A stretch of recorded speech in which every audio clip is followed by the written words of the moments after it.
Spider-Man is in a warehouse, chained to the ceiling and unconscious. Then a voice wakes him up, his kidnapper. The guy can't believe Spider-Man is just a kid, but that doesn't stop him from blasting him with shockwaves. Peter screams in pain. The villain demands to know his name, yelling in his face, "Tell me who you are." Then he mocks him. "Come on, kid, tell me a joke. Tell me how funny I am now." And he blasts him again.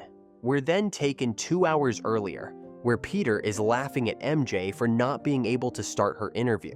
After a while, she pulls herself together, and Peter starts recording again until a noise distracts them. The villain is robbing a bank, using his shockwave gauntlets to blast a truck into the air. Peter gives MJ the camera to film and tells us the guy's name is Shocker. He has to deal with him twice a week. Then, Peter goes to suit up as Spider-Man. Shocker starts blasting everyone in his way. Some random bystander gets sent flying. That's when Peter comes back as Spider-Man and smacks him across the face. He mocks him, tells him to stop embarrassing himself. Peter even jokes that he once wanted to be a drummer in a rock band but quit because he sucked, just like Shocker is a loser now. The crowd cheers for Spidey as he humiliates him even more, making him repeat, "I truly suck at being a criminal." Spider-Man has him webbed up, face down. But as soon as he lowers his guard, Shocker blasts him with his belt, breaks free, grabs his gauntlets, and keeps hammering Spider-Man. How'd that feel? Huh? How'd that feel? MJ records everything, something that will matter later. Shocker snaps, shouting at the crowd, "You think this is funny? Let's hear you laugh now." He throws an unconscious Spider-Man into a van and drives off with both him and a bag full of cash. MJ is left alone in the street. Back at the warehouse, Shocker demands to know if Spidey realizes how much money he's cost him, how much time he's wasted, and all for what? A kid with a stupid joke?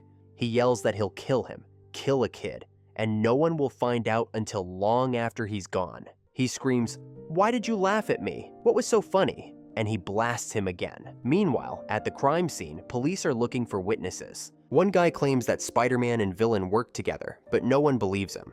We shift to MJ calling Kitty Pryde, who she hates but has no choice. She tries to explain over the phone, but fails, so they meet up. MJ shows her the recording. She can't take it to the police. It includes private stuff before the crime that would expose Peter's secret identity. Kitty suggests calling Johnny Storm, but he doesn't answer. The only option left is the cops. Kitty sneaks into the station but gets a gun pointed at her.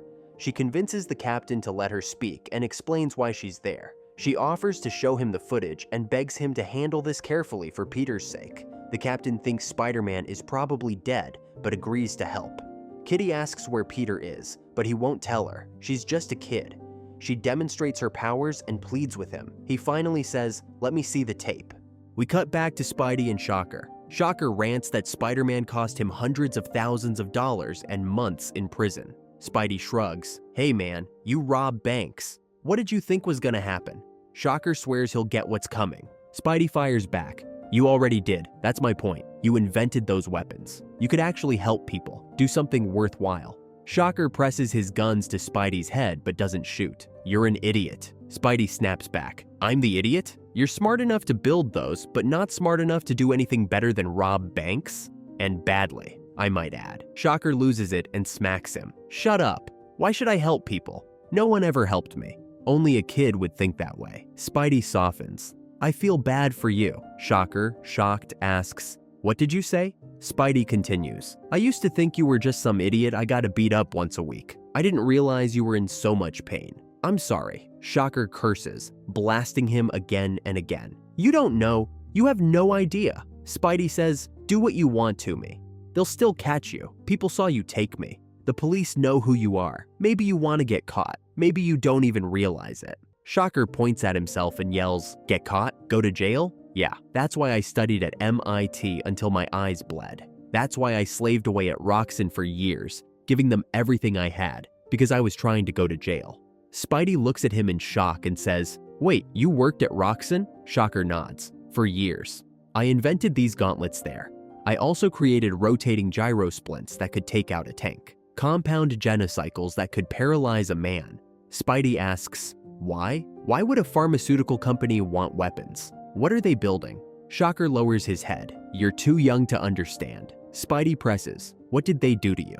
Shocker unloads. In the real world, the world of adults, the rich screw everyone. They take the creative ones, the visionaries, use them, and then destroy them because they hate us. They need us, but they hate us. No matter how much money, women, or houses they get, they'll never know what it's like to invent something from nothing. So Roxxon hires guys like me, bleeds us dry, then spits us out. They ruined me. Peter asks, but why? What are they building? Shocker explodes. Kid, they rule the world. Not kings, not presidents, corporations, faceless giants like Roxxon. Even if you took them down, 2 more would rise in their place.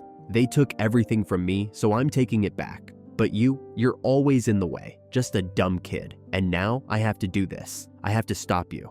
I have to stop you from laughing at me. I have to kill you for it. He keeps blasting Spidey until suddenly the chain snaps and Spider-Man drops to the ground. Before Shocker can react, Spidey lunges and smacks him across the room. Just as he's about to hit him again, Kitty shows up and shouts at Peter to stop. She helps him put his mask back on and holds him up before he collapses. Police rush in. Kitty points. There's the money. There's your villain. I'm taking Peter home. That was the deal. The cops, realizing they can't stop her, take the man they came for and let Kitty walk out with Spider-Man.